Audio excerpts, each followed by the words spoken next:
Right, Tony. Thanks. Hi there, Paul. How are you? Good. How are you? Good, thank you. We just had enjoyed the 3-day masterclass buyer personas here in Amsterdam, led by yourself. First of all, you mentioned a couple of times the importance of goal-directed behavior when crafting your personas. What do you mean by that? Well, what that really means is that you're going to be in a position to help people fulfill their goals. So once you understand why a goal is important to someone, to a buyer in particular, let's say, for example, then all your efforts, all your marketing efforts are towards helping that person to fulfill their goals. And it's a very rewarding thing to do. Right. And also you mentioned the primary buyer persona versus other buyer personas. Could you recap what the importance of the primary buyer persona is? Well, the idea of a primary buyer persona is that if you satisfy the primary buyer persona, then you're also going to help satisfy the other personas that interact with this buyer persona. So the other personas could be like an influencer type persona, an approver persona, an evaluator persona. But the idea is that you're really there to satisfy the buyer persona. Who not necessarily is the actual decision maker, correct? Sometimes it's not actually the decision maker. Right. True. Right. Now you started off at the first day with an astonishing insight, I believe, in terms of 70% of all content does not resonate with the audience that it's meant for. Correct. Why, to your opinion, is this, and what should companies do to improve that situation?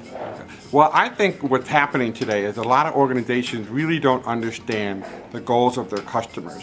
So therefore, there's a lot of guessing going on in terms of what that content should look like, what it sounds like, what it reads like. And what companies really need to do today is they really need to get this deeper understanding of their customers. And in particular, they need to understand what goals are driving their behavior. What are they trying to accomplish?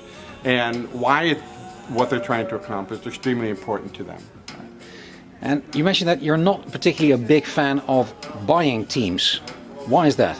I'm not a particularly big fan of buyer's journey in that respect, right. Rather than the buying team. And the reason for that is that I believe that the buyer scenario is a much more in-depth look at how buyers actually interact with others and what kind of behaviors are they exhibiting toward making a decision. And that to me is a very much more powerful kind of insight that will help organizations today. Right.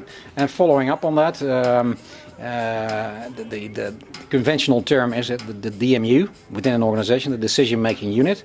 If the persona not necessarily is the decision maker, should we abandon that term altogether, the DMU, or what's your opinion on that? Not necessarily. If that's a label that's put on it, what is really more important, rather than thinking of things in a unit, right. What you really want to find out is how are people interacting in an organization, and what are those interactions like? What's the narrative of that story that's going on internally in an organization? And then that tells you how, not only how you can satisfy a buyer persona, for example, but how do you help the buyer persona help others internally in their organization? Right. And should we think of this buyer persona development as a one-off or as something to be done as a process? Great question. It is something that you want to consistently have in the forefront of your strategy, your overall customer strategy, how you go about planning your content marketing, how you go about planning the sales types of conversations that happen directly with your customers. And this is the way to keep the customer at the focal front of everything you do. Right. And now in terms of getting the personas really come to life within your organization, to really make the most advantage of them, what will be ways to do that?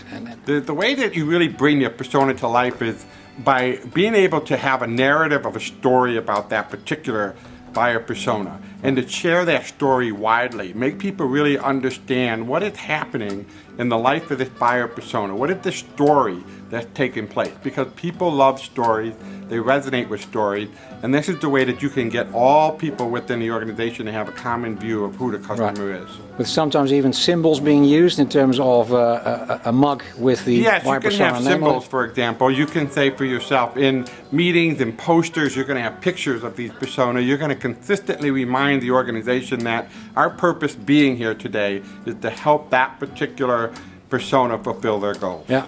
And in some instances, actually, the buyer persona being there in the room, not in a physical sense, but Yeah, for instance, if let's say for many organizations, when you go to a strategy planning meeting, a marketing planning meeting, you want to bring your persona into the room with you. And that might mean you put a picture of the persona in the middle of the table, you might hang it up on the wall, whatever it is that you can do symbolically or iconically to bring that persona into the conversation, that's what you want to do. Right, okay.